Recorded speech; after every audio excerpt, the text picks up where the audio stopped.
mahasiswa Unindra jurusan Pendidikan Biologi dengan saya Zafira Dida dan teman saya Tania Aulia. Sebelum kita mulai, bolehkah Bapak memperkenalkan diri terlebih dahulu? Bismillahirrahmanirrahim. Assalamualaikum warahmatullahi wabarakatuh.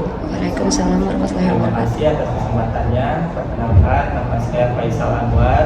Saya sebagai koordinator mata pelajaran Pendidikan Agama Islam di SMP Negeri 239 Jakarta. Jadi, Terima kasih Pak Faisal. Saya ingin mendiskusikan tentang topik yaitu perkembangan keagamaan pada masa remaja. Untuk pertanyaannya akan disampaikan oleh teman saya Tania Aulia, dipersilakan.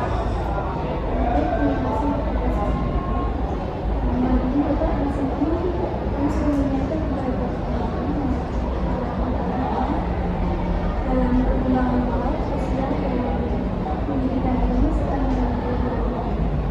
Mungkin langsung saja ke pertanyaan pertama ya Kak. Mata ini apa nilai-nilai agama yang berada di sini untuk menceritakan sebagai mereka agar mereka menjadi ibadah. kalau yang paling penting pertama adalah akidah ya. Kemudian setelah dari akidah baru nanti nilai-nilai ibadah. Karena dikhususkan untuk di anak SMP mungkin sepengetahuan saya kegiatan atau nilai-nilai yang paling penting adalah akidah karena kaitannya dengan doktrin. Kemudian setelah itu baru pada nilai-nilai ibadah. Yang terintegrasi di sini di 239 itu kaitannya dengan ibadah seperti sholat, kemudian baca Al-Quran. Nah, mungkin secara konten pembelajarannya karena kaitannya dengan dua hal itu, maka dua hal itu yang paling ditekankan untuk kegiatan di sekolah. Nah, kemudian selanjutnya nanti turunannya setelah dari akidah dan ibadah baru ke spiritual. Pertanyaan kedua, bagaimana sikap agama terhadap pengaruh budaya populer dan media sosial pada remaja? Sebetulnya untuk untuk pengaruh budaya itu kita tidak bisa menolak. Jadi memang kita tidak bisa membatasi seperti apa karena pengaruh dunia luar sangat kuat gitu. Hanya yang perlu kita batasi adalah nilai-nilai yang tertanam pada siswa, pada anak-anak.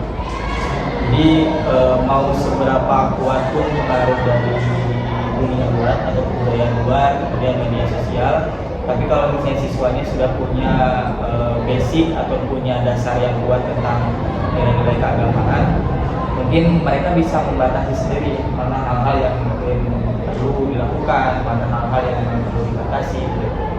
Dan untuk keagamaan pada umumnya ya, memang media sosial juga sangat diperlukan, terutama dalam nilai-nilai dakwahnya. Jadi ketika siswa tidak hanya melakukan proses pembelajaran di sekolah saja, tapi mereka bisa dapat juga nilai-nilai atau pembelajaran yang berkaitan dari keagamaan dari media sosial.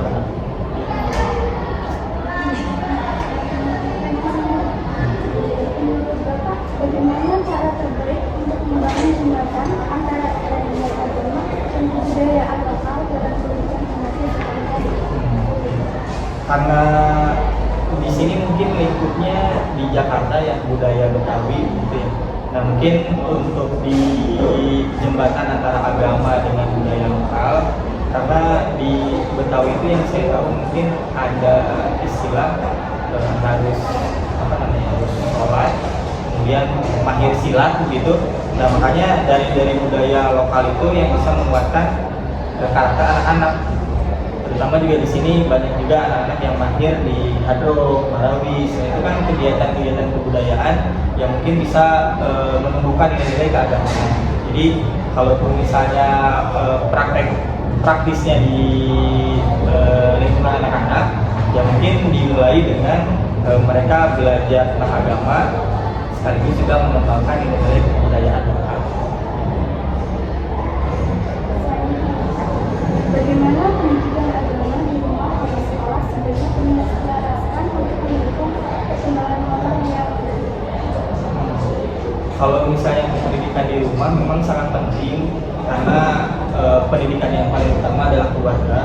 Jadi hal itu yang sangat penting kaitannya dengan tadi mungkin membatasi antara hal-hal yang mungkin pantas atau tidak pantas, perlu atau misalnya tidak perlu dilakukan kaitannya dengan tadi media sosial ya.